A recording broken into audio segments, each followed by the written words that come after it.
on It's Supernatural. Un accident de voiture aurait dû être mortel. Mais c'était en fait un miracle.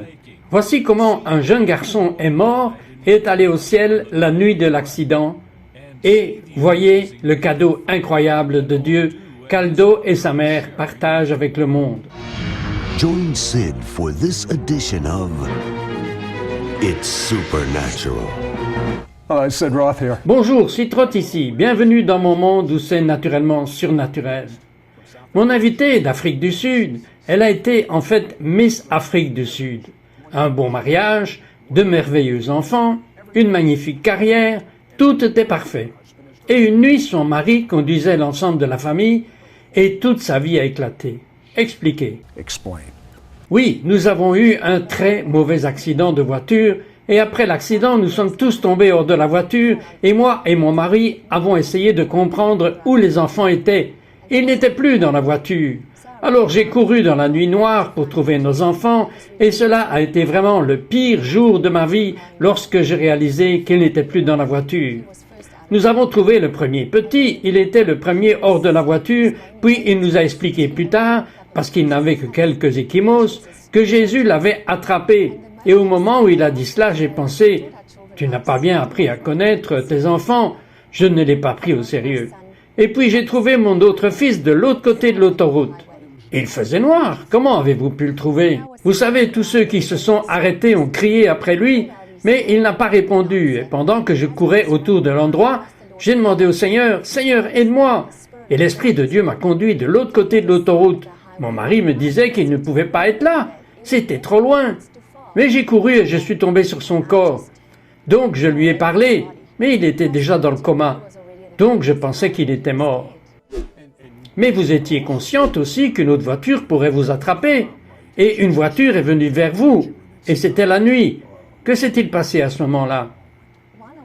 Pendant que j'étais occupé avec lui, essayant de comprendre s'il était vivant ou pas, une voiture a tenté d'éviter le lieu de l'accident et tous les gens qui étaient arrêtés, et elle est allée dans la brousse et c'était exactement là où nous étions. Alors j'ai sauté parce que j'ai réalisé que cette voiture allait rouler sur nous. Et lorsque j'ai sauté et que j'ai regardé dans les lumières du véhicule, quelque chose d'étrange m'est arrivé. Tout mon corps a commencé à trembler. Mais c'est pas comme si j'avais froid, c'était vraiment des tremblements. Et pendant que je regardais les feux de cette voiture, j'ai ressenti une chaleur.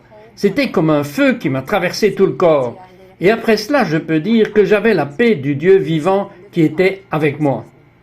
J'avais la paix dans cette situation terrible. C'est presque impossible d'imaginer cela. Mais c'est quand la présence de Dieu est là, qu'alors vous avez la paix. Peace. Et bien sûr, votre fils, vous pouviez le voir, il était mort. Mais vous l'avez découvert plus tard, quand vous aviez cette paix. Que se passe-t-il avec votre fils? Quand j'ai eu cette paix, il était au ciel avec Jésus. C'est ce qui s'est passé en fait.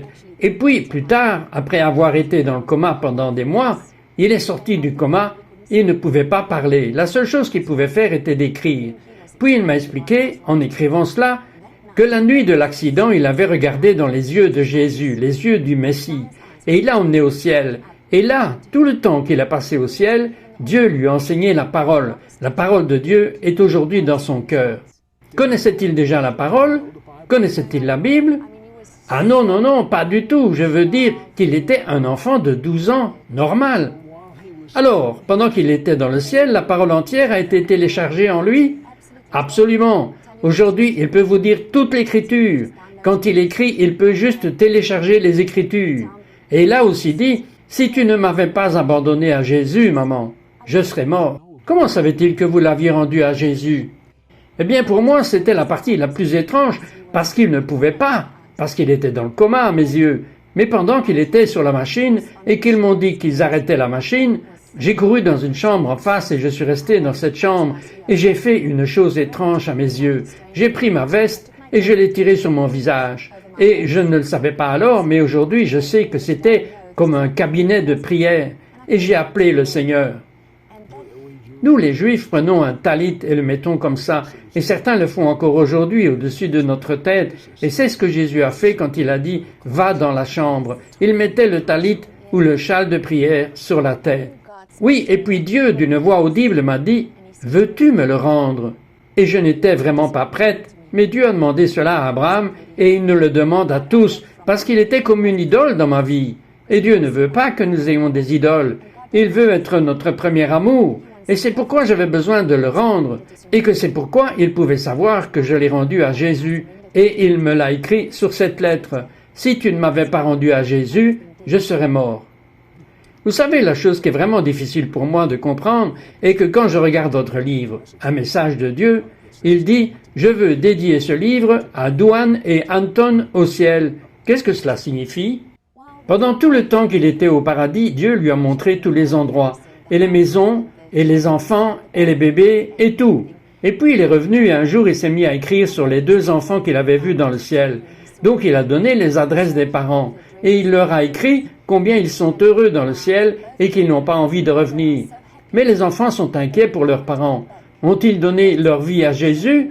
Et il leur a donné cette petite lettre pour leur dire « Votre fils est content, il est guéri, il est complet, mais qu'en est-il à propos de vous ?» Donc je pensais vraiment que cette médecine était trop forte, et j'ai juste gardé les lettres de côté. Et un jour, un ami nous a rendu visite et il a écrit, parce qu'il ne pouvait toujours pas parler, il a écrit « Ma mère n'est pas obéissante à la voix de Dieu. » Et on lui a dit « Qu'est-ce que tu veux dire ?» Et il a écrit « Les lettres. » Donc cet ami à moi a pris ces 2 lettres. Mais comment a-t-il pu trouver les parents de ces 2 enfants qu'il a rencontrés au paradis? Il a donné l'adresse, il a dit qu'il avait l'adresse. Comment pouvait-il connaître l'adresse? C'est impossible. Maintenez cette pensée, laissez-moi vous dire quelque chose, ceci est incroyable. Et quand vous saurez ce qu'Aldo a écrit, des messages de Dieu, vous allez être, c'est merveilleux. Je ne lis pas beaucoup de livres 2 fois, mais c'est un livre que je veux lire plusieurs fois, car il a la vie de Dieu ici, l'intimité avec Dieu. Ne vous en allez pas, nous revenons tout de suite. All right, don't go away. We'll be right back.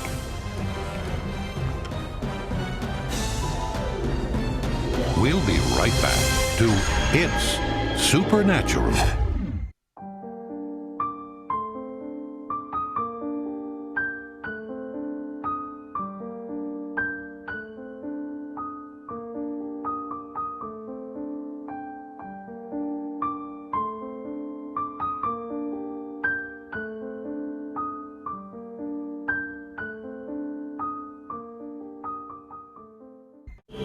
We now return to It's Supernatural.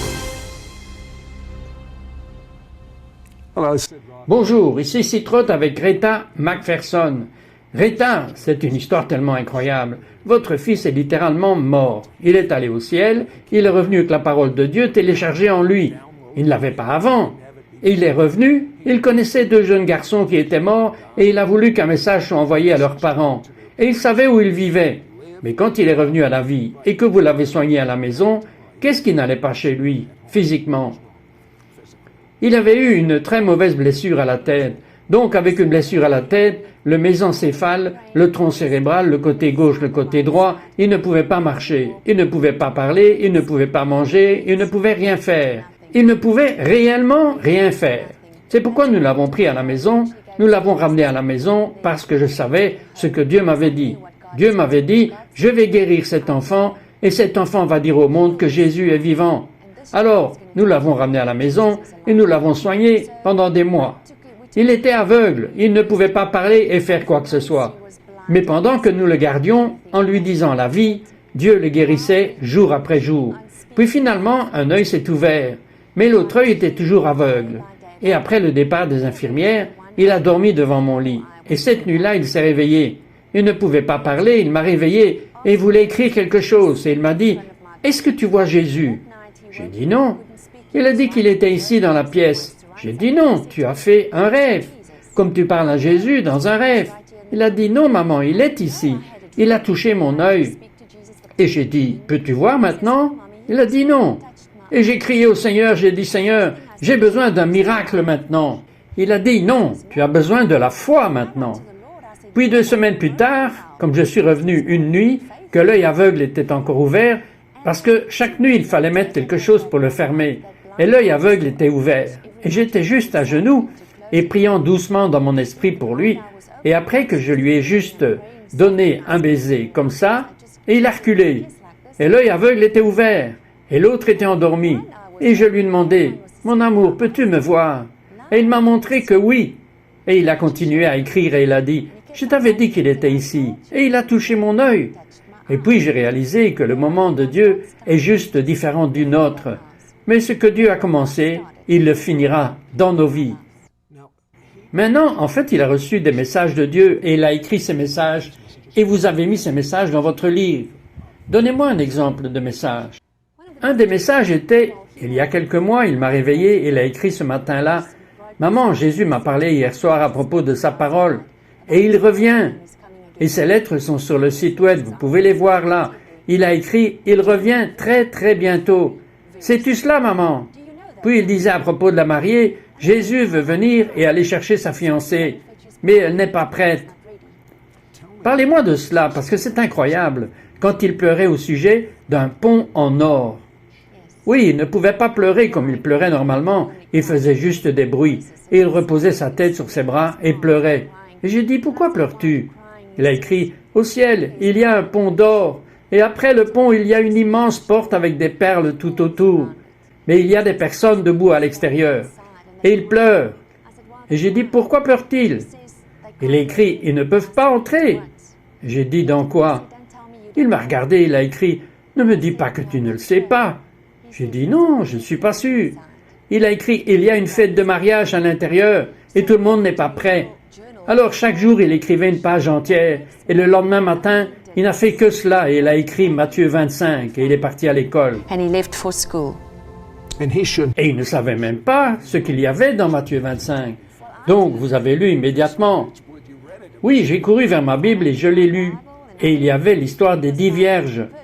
5 sages, 5 folles. Oui, 5 étaient sages et 5 étaient stupides. 5 étaient prêtes et 5 ne l'étaient pas. Et je vous dis cela comme une mariée aujourd'hui. Nous sommes tous à l'église. Mais Jésus n'est pas venu nous donner la religion. Il est venu pour que nous ayons une relation intime, passionnée, avec un roi. J'ai une question pour vous. Vous êtes allé en Afrique du Sud dans une église charismatique née de nouveau, le meilleur de la ville. Vous avez certainement entendu la vérité. Quelle était la différence entre vous, aujourd'hui, et quand vous étiez Miss Afrique du Sud, et vous alliez à l'église? Quelle est la différence? À l'église, nous pensons que l'église est le lieu où nous pouvons tout obtenir, mais vous obtenez des connaissances. Et le fruit de la connaissance, ça fonctionne. Et je pense que l'église aujourd'hui, l'église, c'est vous et moi. Vous savez, je ne parle pas d'une église spécifique. La connaissance vous donne des œuvres. Le fruit de la connaissance fonctionne, mais le fruit de l'esprit. Et le fruit du mot « réma » est un mot d'intime relation amoureuse avec un roi. Et la différence, c'est qu'on est occupé avec des travaux au lieu d'être occupé avec le roi.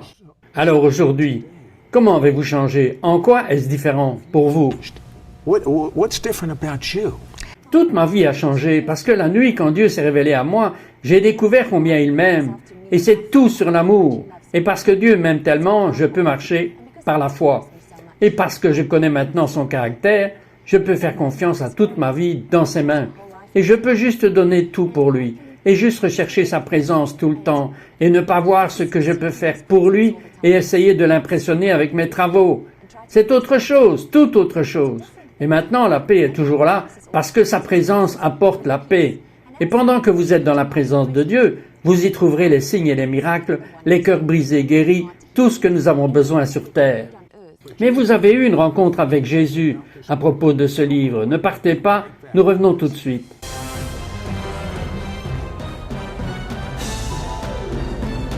We'll be right back to It's Supernatural.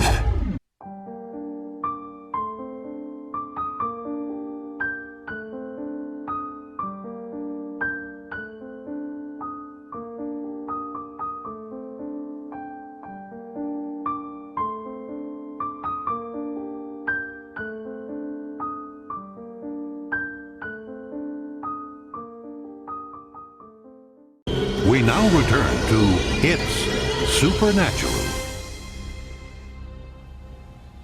Hello. Bonjour, ici Citrotte avec Rita McPherson. Et Rita, c'est une chose tellement merveilleuse qui s'est passée dans votre famille. Mais le livre était prêt à sortir et quelqu'un a mis un doute dans votre esprit. Et vous avez prié pour ce qu'il valait et vous avez eu une visite. Parlez-moi de cela. Oui, j'ai vraiment dit au Seigneur, « Seigneur, tu sais quoi? Je ne veux pas douter de toi. Je ne veux pas mettre quelque chose par la foi, mais j'ai besoin de savoir si ce livre est ce que tu veux que je fasse. Et j'ai pleuré sur cela la nuit, et Jésus lui-même est entré dans ma chambre, et la gloire de la Shekinah a juste rempli la pièce. C'était blanc, la gloire blanche de Dieu, sa gloire Shekinah. Et puis je lui ai parlé et j'ai dit, « Jésus, est-ce toi ?» Il a dit oui. J'avais oublié le livre, et je lui ai dit, « Dis-moi juste pourquoi tu es si bon pour moi. » Il a répondu, « Parce que tu m'aimes tellement. » Puis il a dit, « Le livre, rends-moi le livre. » Alors je me suis vu donner le livre à Jésus. Alors il a pris le livre juste comme ça et il a soufflé son esprit dans le livre, car nous avons tous besoin de son souffle. Et il a fait cela et il me l'a rendu. Et il a dit, tous ceux qui liront ce livre recevront mon esprit. Ils sentiront mon esprit. L'esprit de vérité ouvrira cette vérité en eux. Ok, je peux vous dire que lorsque j'ai lu ce livre, je pouvais littéralement sentir la présence de Dieu me poussant dans une plus grande relation d'amour avec lui. Ce livre est nouveau, mais avez-vous reçu des rapports d'autres personnes que moi? People besides me? Tout autour du monde, je dis la première chose, et puis j'ai des larmes dans les yeux parce que la première chose que les gens me disent, c'est « Je ne pouvais pas quitter le livre et l'Esprit de Dieu m'a vraiment parlé tout le chemin et j'ai senti la présence de Dieu et l'Esprit de Dieu. » Et c'est tout ce que je veux savoir, parce que c'est exactement ce que Jésus m'a dit qui va se passer. Vous étiez aux Nations Unies, et il y avait une belle mosaïque, et Dieu vous a parlé. Parlez-moi de cela. Tell me about that. En février, juste avant l'accident, moi et ma famille visitions New York. Et nous étions aux Nations Unies et j'ai regardé cette mosaïque. J'ai fait une chose étrange. Je leur ai dit à tous, venez vous tenir ici et laissez-moi prendre une photo avec la mosaïque à l'arrière. Et comme j'ai pris cette photo, l'Esprit du Dieu vivant m'a dit une parole Réma. Il a dit, tous les morceaux brisés de ta vie ne sont rien de plus qu'une belle mosaïque de ton avenir. Et c'est ce que moi et ma famille sommes occupés à faire maintenant. L'Esprit Saint a créé une nouvelle vie pour nous et il nous faut prendre des morceaux de notre vie et créer une nouvelle mosaïque. Dans votre livre, vous dites que c'est soit laisser Dieu créer une nouvelle mosaïque de votre vie ou revenir en arrière et saisir les morceaux et essayez de les mettre ensemble vous-même, et vous vous coupez vous-même. And you cut yourself. Vous trouverez deux personnes. Une demandera au Seigneur de vous aider à tout mettre ensemble et créer une nouvelle mosaïque. Et l'autre rassemblera aussi les morceaux, car cela fait partie du traumatisme, mais vous vous trouverez après une année qu'il y a du sang, des contusions et des coupures, parce qu'ils n'ont pas arrêté de construire cette mosaïque. La vie est comme ça. Vous devez faire un choix avec ce que vous avez dans vos mains. Beau ou puissant, vous ne pouvez pas être les deux. Vous devez abandonner votre vie à Dieu, et Dieu vous aidera à créer cette mosaïque. Tous les morceaux brisés de nos vies, ce que vous voyez, n'est rien de plus qu'une belle mosaïque de votre avenir. Et c'est la vie. Maintenant, il y avait un message que j'ai lu à ce sujet. Votre fils a parlé de l'Apocalypse, et il a dit que nous sommes l'église de Laodicée. Qu'est-ce qu'il voulait dire? Oui, un matin, il a écrit « Maman, tu dois y aller et dire au monde que Jésus a dit « Vous êtes l'église de Laodicée ». Mon mari m'a demandé qu'est-ce que c'est que l'église de Laodicée. J'ai dit que c'est la dernière église dans le livre de l'Apocalypse. Alors je suis allé au Seigneur. J'étais dans une église ce dimanche et j'ai dit « Qu'est-ce que tu veux que je dise aux gens ?» Et j'ai commencé à parler aux gens ce dimanche à propos de l'église de Laodicée. Et j'ai dit « Vous savez qu'il y est dit « Soyez froid ou chaud ». Mais maintenant vous êtes tiède. Et l'Esprit de Dieu m'a arrêté. Il a dit « Non, attends. Qu'est-ce que les gens appellent froid ?» En Afrique du Sud, nous disons froid comme de la glace. Et chaud, c'est chaud comme le feu. Et le reste est tiède.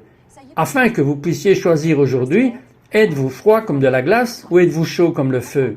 Qu'est-ce qu'il dit qui arrive si nous sommes comme tous les autres, tièdes? Like everyone else. En tiède, vous voyez, c'est là que vous n'avez pas besoin de Dieu. Tout est super dans votre vie et c'est ce que le livre de l'Apocalypse dit. Il dit que je vais vous vomir hors de ma bouche. Mais vous étiez comme ça? Exactement.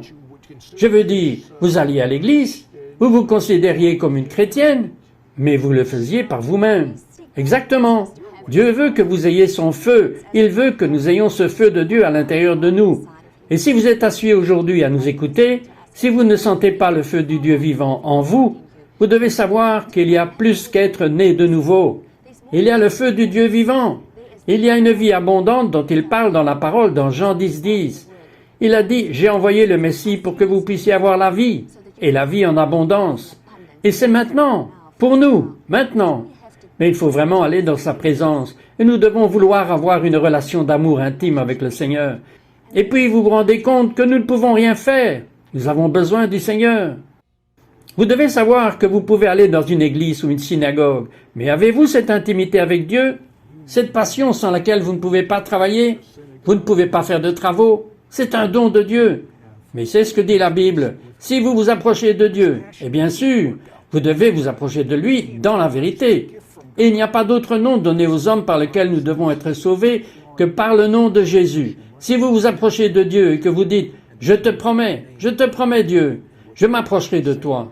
Donc la première étape est de dire à Dieu que vous êtes désolé pour tous vos péchés, pour le non-pardon, l'incrédulité, tous les manques de confiance, toutes les mauvaises choses que vous avez faites, pour votre mosaïque en fait, cette belle image qui est toute brisée, et vous lui remettez cette mosaïque entre ses mains. Dites-lui, Seigneur, viens vivre à l'intérieur de moi, et laissez-le créer la plus grande mosaïque du monde que vous n'ayez jamais vue. Et vous serez un chef-d'œuvre.